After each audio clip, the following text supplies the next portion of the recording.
இவ்வளவு இருக்கும்போதே சரியான மழை பெஞ்சிருச்சு. 2 டேயும் தண்ணிக்குள்ள இருந்ததுனால வளர்ச்சியும் அதால வர முடியல.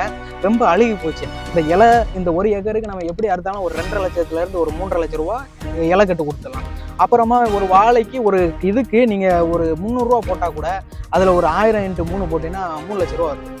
சரிங்களா? 3 லட்சம், இதுக்கு ஒரு 2 லட்சம், 2,50,000 லட்சம் வச்சுக்கோங்க. எப்படி பார்த்தாலும் ஒரு 5,500 6 லட்சம் ரூபா வந்துருச்சு. ஒரு 3 லட்சம் ரூபா செலவே இருக்கட்டுமே, மீதி 3 லட்சம் ரூபா போகும். இதுக்கப்புறமா இந்த களைகள்லாம் வளரக்கூடாது, களை நம்ம எப்பவுமே களை மருந்து பயன்படுத்தக்கூடாது அப்படிங்கிறதுனால, களைக்கு ஆட்களும் கூப்பிடக்கூடாது அப்படிங்கிறதுனால அந்த மிஷின் நானே வச்சிருக்கிறதுனால அந்த மிஷின்ட்டே இந்த கேப்ல எல்லாம் அடிச்சிருது. கீர்த்தி, ரெட்டையான காம்ப்ளெக்ஸ், அப்புறமா ஊட்டச்சத்து குருணை, இந்த 3 வச்சுட்டு வந்தோம். தாரை குத்தகைக்கு விட்டுட்டு கிளம்பிடுவாங்க. இல்லைன்னா இந்த இத்தனை கிலோ அப்படிங்கிறது கிலோ கணக்கில் அந்த சைடு எடுப்பாங்க. அந்த கிலோ கணக்கில் எடுக்கும் போதெல்லாம் ஏமாற்றுவாங்க. அது நீங்கள் முதல்ல புரிஞ்சுக்கணும். ஏன்னா நம்ம கூடயே இருக்கிறதுனால நம்மகிட்ட ஏமாற்ற முடியாது. ஆனால் நீங்கள் கோயம்புத்தூர் சைடு, திருப்பூர் சைடு போயிட்டீங்கன்னா இந்த தார்லேயே நீங்கள் 2 தார் வைப்பாங்க. நீங்கள் பார்க்காம இருந்தீங்கன்னு வச்சுக்கோங்களேன், 4-5 தாரை தூக்கி அப்படியே டகர்லையோ இல்லை லாரிலையோ ஏற்றி போடுவாங்க. ஒரு விவசாயத்தின் மேலே ஒரு பற்று கொண்டு, அதனால இதை எப்படியாவது கொண்டு வந்துடணும். நம்ம கொண்டு வந்தால் தான் விவசாயத்தை ஜெயிக்க வைக்க முடியும். எவ்வளோ நாள் நஷ்டமாகட்டும், அதை லாபகரமாக எப்படி மாற்றலாம் அப்படின்னு தான் நிறைய கஷ்டப்பட்டோம். ரொட்டவேட்டர் அடிக்கிறீங்க, கண்ணு வாங்குறீங்க, கண்ணு அங்கேருந்து வாங்கி இங்கே வைக்கிறதுக்கு 20 ரூபா செலவு பண்ணுறீங்க. அதுக்கப்புறமா உரம் போடுறீங்க, ஒரு 2 உரம் போடுறீங்க, மருந்து ஒரு 2 மருந்து அடிக்கிறீங்க, புழு வரக்கூடாது அப்படின்னு சொல்லி.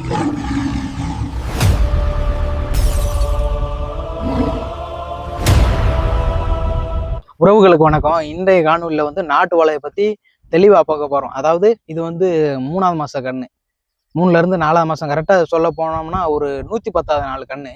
இது எப்படி இருக்குன்னு நீங்களே பாருங்கள்.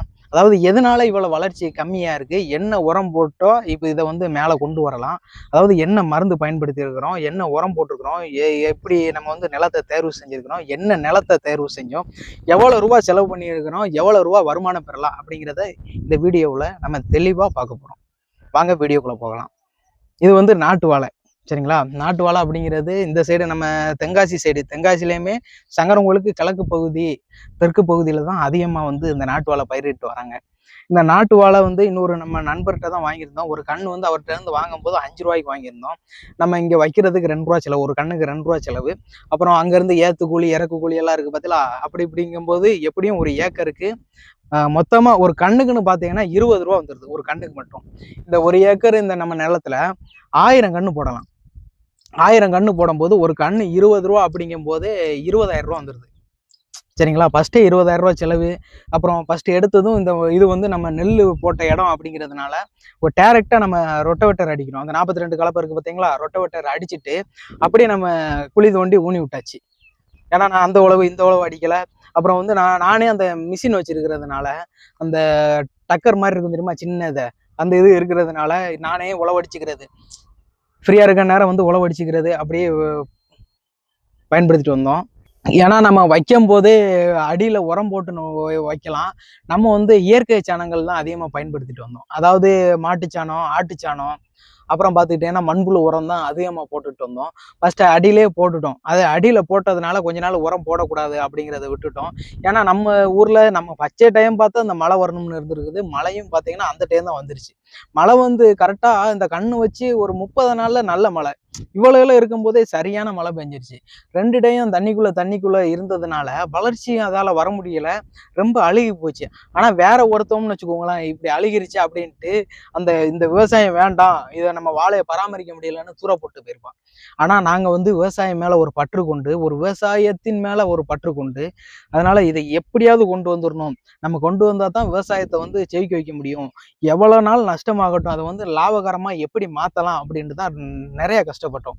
அதுக்கடுத்து எப்படிலாம் உரம் வச்சுட்டு வந்தோம்னு பார்த்தீங்கன்னு வச்சுக்கோங்களேன், யூரியா வச்சோம், அப்புறமா டிஏபி, அப்புறம் பார்த்தீங்கன்னா இயற்கை உரம். அதாவது இந்த ஆட்டுச்சாணம் இருக்குது பார்த்தீங்களா, ஆட்டுச்சாணமும் மாட்டுச்சாணமும் சேர்ந்து வச்சுட்டு வந்தோம் ஃபஸ்ட்டு அந்த உரம். அதுக்கப்புறம் அதாவது கீர்த்தி, ரெட்டையான காம்ப்ளெக்ஸு, அப்புறமா ஊட்டச்சத்து குருணை, இந்த 3 வச்சுட்டு வந்தோம். இந்த மருந்து அப்படிங்கும்போது இதில் நம்மளுக்கு இந்த பழுப்புக்கு அதெல்லாம் எதுவுமே வரல. அதனால நம்ம மருந்தும் பயன்படுத்தலை, உரம் மட்டும்தான் வச்சுட்டே வரோம். எப்படியாவது இதில் எப்படி ஒரு ஏக்கருக்கு எப்படியும் ஒரு 7 லட்சத்துலேருந்து ஒரு 8 லட்ச ரூபா வருமானம் பெறணும். அதில் நம்மளுக்கு ஒரு 3 லட்ச ரூபா செலவானா கூட எப்படியாவது ஒரு 5 லட்சம் நம்மளுக்கு லாபம் கிடைக்கணும்னு ரொம்ப கஷ்டப்பட்டுக்கிட்டு இருக்கிறோம். அதாவது எப்படியாவது கொண்டு வந்துடணும். இன்னும் உரம் போட்டு, ஏன்னா நம்ம அழுகிருக்கு எல்லாம் செஞ்சிருச்சு, அதனால எப்படியும் கொண்டு வந்துடணும்னு தான் நம்ம முயற்சி எடுத்துட்டு இருக்கிறோம். அதே மாதிரி நம்ம கொண்டு வந்துட்டு இருக்கிறோம். எப்படி பார்த்தாலும் இந்த இலை இப்போ என்னடா இவ்வளவு வளர்த்தா இருக்குது, இதுக்கடுத்து நீ எப்படி பண்ண போற அப்படின்னு நீங்க கேட்டுட்டு இருப்பீங்க. ஆனா இதுக்கு அடுத்த இலை வரும். அந்த இலை இந்த 1 ஏக்கருக்கு நம்ம எப்படி அறுத்தாலும் ஒரு 2,50,000 லட்சத்துல இருந்து ஒரு 3,50,000 லட்சம் ரூபாய் இலை கட்டு கொடுத்துடலாம். அப்புறமா ஒரு வாழைக்கு ஒரு இதுக்கு நீங்க ஒரு 300 ரூபா போட்டா கூட அதுல ஒரு 1000 × 3 போட்டீங்கன்னா 3 லட்சம் ரூபா வருது. சரிங்களா? 3 லட்சம், இதுக்கு ஒரு 2 லட்சம், 2,50,000 லட்சம்னு வச்சுக்கோங்க. எப்படி பார்த்தாலும் ஒரு 5,50,000 6 லட்சம் ரூபா வந்துருச்சு. ஒரு 3 லட்சம் ரூபா செலவே இருக்கட்டுமே, மீதி 3 லட்சம் ரூபா போதும். ஏன்னா ஒரு வருஷத்துக்கு 3 லட்சம் ரூபா கிடைக்கிறது அது போதும் தானே. நீங்க மினிமம் மாத வருமானம் ஒரு 30,000 ரூபா போட்டா கூட அது சரியா வந்துருது பாத்தீங்களா. அதனாலதான் நாட்டு வாழை உங்களுக்கு தேவைப்பட்டாலும் சரி, என்ன உரம் போடணும்னு உங்களுக்கு சந்தேகம் இருந்தாலும் சரி, அதாவது ஒரு வருஷ காலத்துல எனக்கு வந்து வருட கால பயிரா இருக்கணும், அது மாதிரி வாழையா இருக்கணும். இந்த நாட்டு வாழை மட்டும் இல்லாம நாட்டு வாழை, செவ்வாழை வந்து விலை அதிகமா போகும். அதாவது நம்ம வெளி இடத்துல வந்து நம்ம கண்ணு வாங்கும் போது 5 ரூபாய்க்கு ஒரு கண்ணு வாங்குறோம். அங்க இருந்து வாங்கி இங்க வந்து வைக்கிறதுக்கு 7 ரூபா செலவாகுது. அப்படிங்கப்போ 12 ரூபா ஆகுது. மொத்தமா ஏத்து கூலி இறக்கு கூலின்னு பாத்தீங்கன்னா 20 ரூபா ஒரு கண்ணுக்கு மட்டும் வருது. 1000 கண்ணு வைக்கிறதுக்கு 20,000 ரூபா செலவு வருது. அப்புறம் பாத்துக்கிட்டீங்கன்னா நம்ம ஃபர்ஸ்ட் ரொட்டவேட்டர் வைக்கிறோம் பாத்தீங்களா, அதுக்கு எப்படி பார்த்தாலும் ஒரு 1,300 ரூபாயில இருந்து 2,000 ரூபாய் செலவு வந்துருது. அதுக்கப்புறமா இந்த களைகள்லாம் வளரக்கூடாது, களை வந்து நம்ம எப்பவுமே களை மருந்து பயன்படுத்தக்கூடாது அப்படிங்கிறதுனால, களைக்கு ஆட்களும் கூப்பிடக்கூடாது அப்படிங்கிறதுனால, அந்த மிஷின் நானே வச்சிருக்கிறதுனால அந்த மிஷின்ட்டே இந்த கேப்ல எல்லாம் அடிச்சிருது. ஒரு கண்ணு வந்து 6க்கு 6 அப்படி அடியில வைக்கிறோம். அந்த 6க்கு 6 அடியில வைக்கும் போது எப்படியும் களைகள் வளரத்தானே செய்யும். தண்ணி பாய்ச்சிக்கிட்டே இருந்தோம்னா களை வளரத்தான் செய்யும். ஆனா நம்ம தரிசு நிலங்கள் இந்த இப்ப நம்ம வாழை போட்டிருக்க இடத்துல பாத்தீங்கன்னா ஏதாவது களைகள் இருக்கா? இருக்காது. ஏன்னா அதாவது களை வந்துச்சுன்னா நல்லதுக்கு இல்லை. ஏன்னா இது வந்து வேற விவசாயம் மாதிரி, சோளம் மாதிரியே வேற விவசாயம் மாதிரி களை வளர்ந்துச்சுன்னு வச்சுக்கோங்களேன், நம்ம உள்ள போறது கிடையாது. இது வந்து வாழை அப்படி கிடையாது. நம்ம 3 மாசத்துக்கு ஒருக்க ஒரு ஃபர்ஸ்ட் வந்து 30 நாளுக்கு ஒருக்கா, 45 நாளுக்கு ஒருக்கா, அடுத்து 90 நாளுக்கு ஒருக்க வந்து உரம் வச்சுட்டே இருக்கணும். அந்த உரம் வைக்கிறதுக்கு உள்ள இடையில போகணும், அது மாதிரி தண்ணி பாய்ச்சணும் அப்படிங்கிறதெல்லாம் இருக்கு பாத்தீங்களா. அதனால நிலத்தை வந்து சரியா பராமரிச்சு வைக்கணும். சரிங்களா. அதுக்கப்புறமா இந்த கண்ணு வந்து எதுக்காண்டி வெட்டிட்டு இருக்கோம் தெரியுமா? சொல்லுங்க பார்ப்போம். இந்த கண்ணு வந்து எதுக்குன்னா, இப்போ வந்து 4 மாசம் இதாயிருச்சு. இந்த கண்ணு பக்க கண்ணு அறுத்து விட்டாதான் மேல வளர்றது வேகமா போகும். இல்லாட்டி ஏதோ ஒரு காத்து அடிச்சுன்னு வச்சுக்கோங்க, ஈஸியா சாஞ்சிரும். சரிங்களா. 365 நாளுல அதாவது எப்படி நம்ம வந்து 8 லட்சம் ரூபாய் லாபம் பெறலாம், வருமானம் பெறலாம் அப்படிங்கிறத பத்தி இந்த காணொலியில நம்ம தெளிவா பார்த்துருக்கிறோம். அதாவது இலைக்கு எத்தனை ரூபா வரும், ஒரு தாரு அப்படிங்கிறது எத்தனை ரூபாய்க்கு போகும், எங்கெல்லாம் நம்ம வந்து வித்துட்டு இருக்கிறோம், அதாவது எங்க போய் சேல்ஸ் பண்றோம் அப்படின்னு நினைச்சிட்டு இருப்பீங்க. இதே சங்கரங்கோயில் இலை சந்தை இருக்கு, அந்த இலை சந்தையில போய் தான் நம்ம கொடுக்குறோம். எப்படி பார்த்தாலும் அந்த இலைக்குன்னு ஒரு 3 லட்சம் ரூபா வந்துடும். நம்ம தார் இருக்கு பாத்தீங்களா, தாருக்கு ஒரு 3 லட்சம் ரூபா வந்துடும். அதாவது நான் சிம்பிளா சொன்னோம்னா, ஏன்னா நம்மளுக்கு வந்து இந்த தண்ணி தேங்கி இப்படி அழுகி மேல வந்திருக்கிறதுனால இவ்வளவு சொல்றேன். இதே இது நல்லா பார்த்துட்டு இருந்தேன்னு வச்சுக்கோங்களேன், எப்படி பார்த்தாலும் ஒரு 8 லட்சத்துல இருந்து 10 லட்சம் ரூபாய் ஈஸியா கிடைச்சிடும். நம்மளுக்கு அதோட கம்மியா தான் கிடைக்கும். அதை பார்த்து நம்ம கவலைப்பட போறது கிடையாது. நீங்களும் அப்படி வாழை விவசாயம் உங்களுக்கு தெரியாம இருந்துச்சுன்னு வச்சுக்கோங்களேன், எங்களை போன்ற விவசாயிகிட்டையும் எங்களை போன்ற யூடியூபர்ஸ்கிட்டையும் கேட்டா கூட தெளிவா சொல்லுவாங்க.